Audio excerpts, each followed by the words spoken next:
Hello, welcome back to the channel.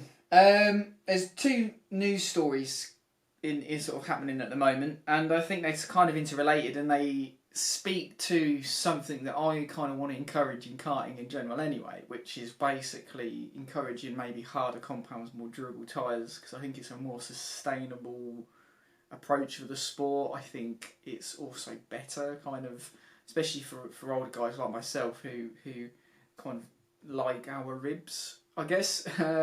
So two stories, right? We've got a Mojo D5 kind of shortage happening in the UK at the moment. So clubs, especially clubs, are having to scramble to figure out what to do for their senior Rotax class, which the D5, that's the type you have to use. So what do they do? So basically, some of them are basically changing the I guess. There's mechanisms within Motorsport UK to change the rules for a class for a club, right? So some of them are going to be running Comets, which is the X30 tyre, and I think the majority of clubs seem to be veering towards Maxxis Sport. Maxxis Sport is a kind of more durable compound that Maxxis supply. So kind of they're going that route. I think Bayford are going that route. Lidar, I've heard Fullbeck might be, but I'm not sure. So this is kind of a weird, bizarre situation. But I think it could actually be a learning experience for the sport, because I think hopefully the drivers in these classes see the benefit of running harder compounds, and being able to stretch a set of tyres over 2 meetings rather than one. I think the Maxxis Sport, I think they retail at 99 plus VAT, so I think they're cheaper as well than the D5. Someone could correct me if I'm wrong, but I think they are. So if you have a more durable tyre that's cheaper, I think, I'm hoping that it creates a cultural shift within the sport. Whether it does or not, I'm not so sure, but I see so much money spent on tyres, and it seems to be like, it's a kind of spend that people feel they have to make, because it's like instant performance. You put a new set of tyres on, and it's like, in theory, it should be instant performance. So this rush to always have new tyres is always at the front of people's mind. And I remember when I used to talk about this with my brother, when he used to run 100 Britain or Junior Britain, they'd be on Bridgestone YBNs, and it's like those tyres they'd stretch for multiple races, and it was quite normal to do that back then. And even at club level now, I see people, they're always buying new tyres, and it's kind of a crazy situation when you think about it, because a set of tyres can be like 150 quid. So I'm really hoping that, even though it's not the best situation for the clubs and for the guys that run Rotax Senior, I hope that it does break this sort of chase for quicker lap times, because obviously at the moment Rotax, I think in general, is a bit quicker than X30, and it's whether, I don't think the sport is particularly growing at that level. It's sort of sustaining itself, and I just think maybe the harder tyre compound may be a better way to widen the reach for sort of club level racing in the country. I know a few other clubs run Maxxis Sport by default anyway, particularly IKR clubs, because they have a bit more general freedom to do what they want.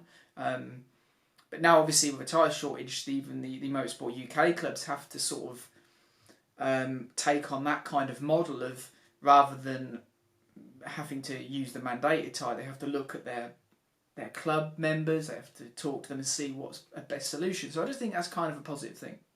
And this leads me to talk about 100 UK, and 100 UK have got is a retro TKM class, and this weekend they've got their Super Prix, their big event of the year at Wilton, and they've got 80 karts.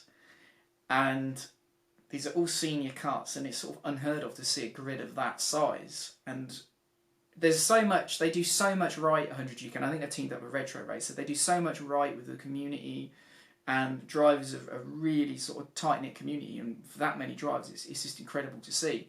But I think the key factor, not the key factor, one of the key factors, and there's many key factors, is the use of YDS tyres, right? They're really, because it's a retro TKM class, it's very much using tyres that were what was used back in the day in terms of compound. Before the Maxxis new age green tyres, they used Maxxis greens, we used to call them, and they were pretty rock hard, and that was TKM. And then to see it come back, and I wasn't a doubter at the start, but I was kind of like, what? How is old school TKM going to work? And a friend of mine, Ollie, said, no, this is going to be huge, and it's like he was 100% right.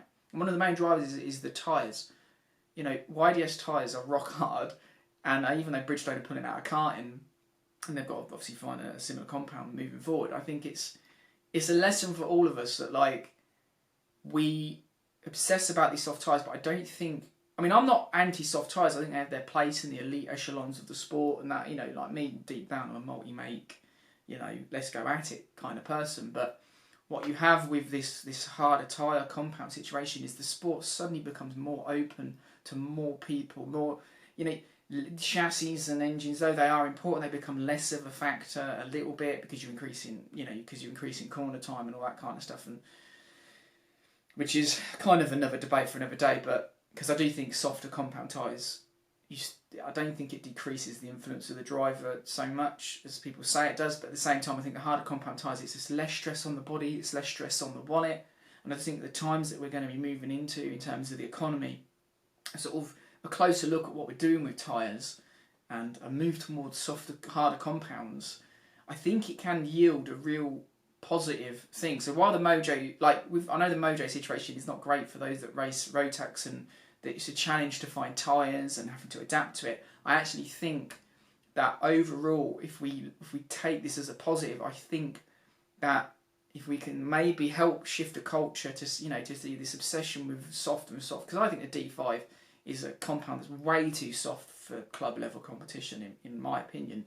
I think it's actually a really positive thing that we can maybe think about changing the culture and this obsession with softer compounds. Because like I said, I don't think at club level this hard. You know, like back in the day, 100 Britain was, you know, YBN, and then the national class was a proper sticky tyre. You had this difference, you know, club level hard tyre, national level softer tyre, you know. And I think now this is kind of being imposed on the market through shortages. And I actually think it can be a positive thing if approached properly. So that's what I'd want to talk about in a quick video, because I think obviously it's a kind of an odd situation, and I wanted to do a shout out to 100 UK as well, because I think what they've done to build that grid to 80 seniors, and I think it might be more than that, like that is something that the whole sport, whether it be IKR, Motorsport UK, whatever, can learn a big lesson from. You know, if you focus on the normal person, you can bring in a huge wave of drivers. You know, like 80 on the grand scheme of things, when you look at karting as a whole, isn't a huge number, but if you were able to replicate that at every club in the country, you know, bringing more people, making the sport more accessible, because tyres is one of the biggest costs, I think is hugely positive. And I think, you know, what else can I say? You know, I think at club level, harder compounds are fantastic and should be encouraged. And, you know, let's try and draw some positive out of a negative with the Mojo situation. So thanks for watching, and yeah, just sort of talk about it, you know, and yeah, it's kind of interesting. Thanks for watching. If you enjoyed the video, please make sure you like and subscribe. If you'd like to support the channel, please check out the links below to our Patreon page and PayPal, and also the links to our merch store on Teespring. Thanks for watching.